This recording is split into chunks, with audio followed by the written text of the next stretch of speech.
Next हमारा topic है orientation इन electrophilic substitution reactions. Electrophilic substitution हम सारी सब्स्टिट्यूशन पढ़ चुके हैं। उसमें आपने देखा है कि इलेक्ट्रोफाइल सब्स्टिट्यूट होता है बेंजीन में और benzene as a nucleophile act करती है। अब हमने ये देखना है कि जो हमने ग्रुप्स पढ़े हैं कि ऑर्थो पे सब्स्टिट्यूशन हो रही है या मेटा पे हो रही है या पैरा पे हो रही है। ये आपने पोजीशंस पढ़ी हैं कि इस पोजीशंस को जब यहाँ पे एक सब्स्टिट्यूएंट ग्रुप है तो इसको हम ऑर्थो कहते हैं, इसको हम मेटा कहते हैं और इसको हम पैरा कहते हैं। अब हमने देखना है कि ये सब्स्टिट्यूशन कैसी होती है। When there is monosubstituted product formed in a benzene, that is a monosubstituted product.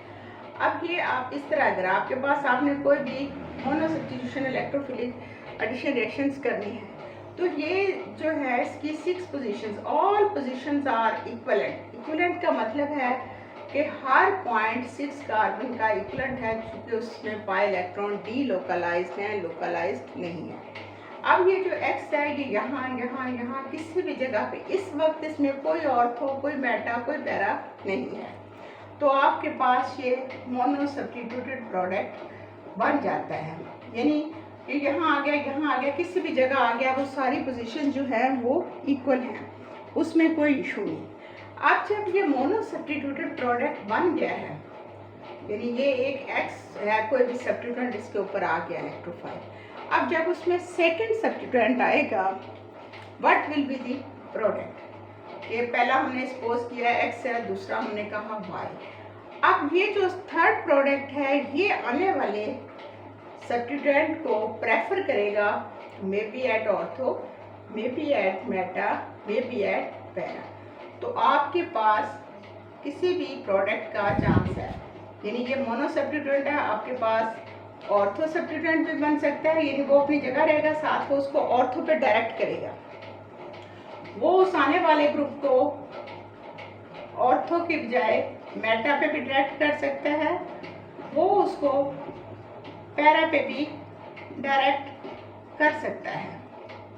कि ये आपके पास जो है 3 चांस है कि जो ऑलरेडी मोनोसब्स्टिट्यूटेड प्रोडक्ट बना है it will refer to the coming group go at a ortho, meta और अ पैरा पोजीशन।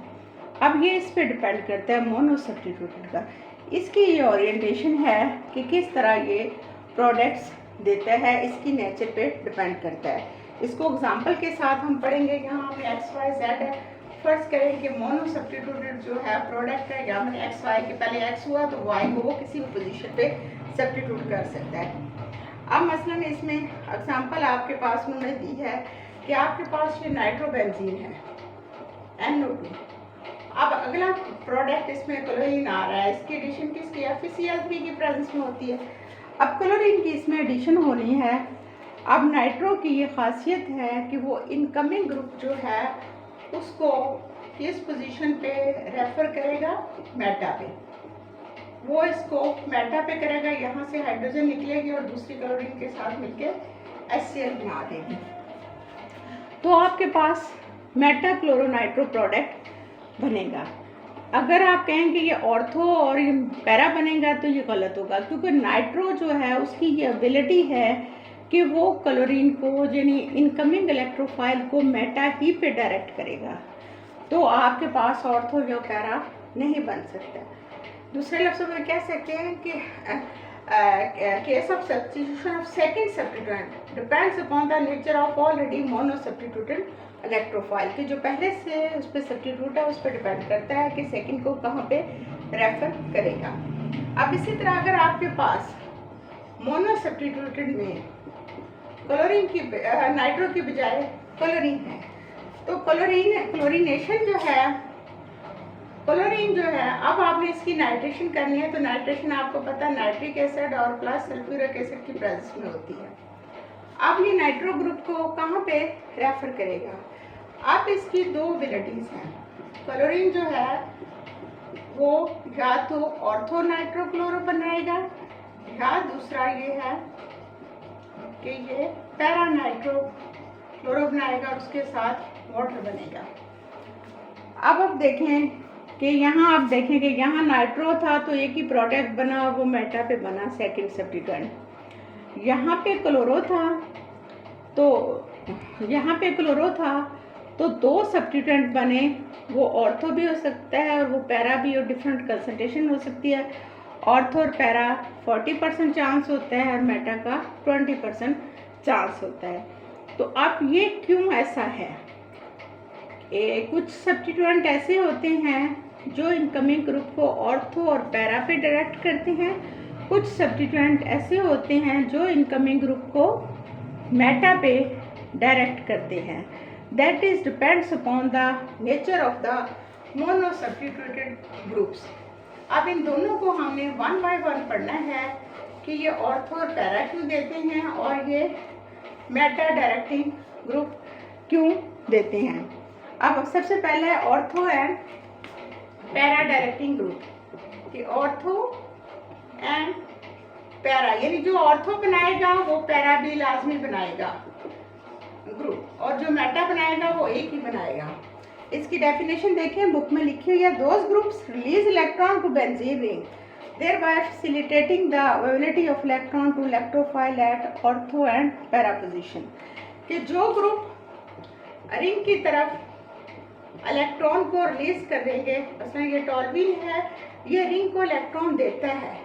जब ये रिंग को इलेक्ट्रॉन देता है ऐसे, तो ये इलेक्ट्रॉन इधर शिफ्ट हो जाता है, तो आपके पास इसका जो रेजोनेट स्ट्रक्चर बनता है, यहाँ पे नेगेटिव चार्ज आता है, ये पाई बॉन्ड इसका ये पॉजिटिव हो जाता है। तो ये आपके पास देखिए ऑर्थो पे नेगेटिव की कंसंट्रेशन है, तो आने वाला ग्रुप जो है वो क्या है, इलेक्ट्रोफाइल। उसे इलेक्ट्रॉन चाहिए, ऑटोमेटिकली वो ऑर्थो के पास जाएगा। अब दूसरा, जब ये इलेक्ट्रॉन ये डीलोकलाइज स्ट्रक्चर इधर आएगा तो ये डिस्टेबलाइज हो जाएगा, ये पाई इलेक्ट्रॉन इधर आ जाएगा। अब ये पाई इलेक्ट्रॉन जब इधर आया तो इलेक्ट्रॉन डेंसिटी इधर होगी। अब आपके पास ये पैरा पे इलेक्ट्रॉन डेंसिटी ज़्यादा होगी, तो ऑटोमेटिकली इलेक्ट्रोफाइल इलेक्ट्रॉन लविंग है वो पैरा पे आएगा। अब ये इसको स्टेबलाइज करने के लिए ये इधर जाएगा, तो ये रेजोनेंस स्ट्रक्चर्स है ना, ये दोबारा इस पोजीशन पे जाएगा। अब ये आपके पास ये देखिए यहाँ पे इलेक्ट्रॉन डेंसिटी होगी, ये देखें कि अब आपके पास ऑर्थो पे नेगेटिव चार्ज है, तो ऑर्थो यानी ये दोनों पोजीशन सब्स्टिट्यूएंट्स के दाएं बाएं दोनों ऑर्थो कहलाती हैं, और एग्जैक्टली ऑपोजिट जो होती है वो पैरा कहलाती है। अब ये डिस्टेबलाइज हो फॉरन रिंग को अपना इलेक्ट्रॉन देगा तो वो वापस आ जाएगा। तो आप देखें कि ये इनको आपने डबल हेडेड एरो लिखते हैं। आपके पास ओरिजिनल प्रोडक्ट दोबारा से बन गया, लेकिन सिर्फ पाई बॉन्ड की पोजीशन चेंज हुई, वो पूरे रिंग पे रेजोनेट करता है। तो आप देखें कि electron releasing group will direct the incoming electrophile at ortho and para position because they give the electron to the ring, and maximum electron density lie at ortho and para position, so electrophile go at ortho and para position. That is why electron donating groups always make ortho and para products।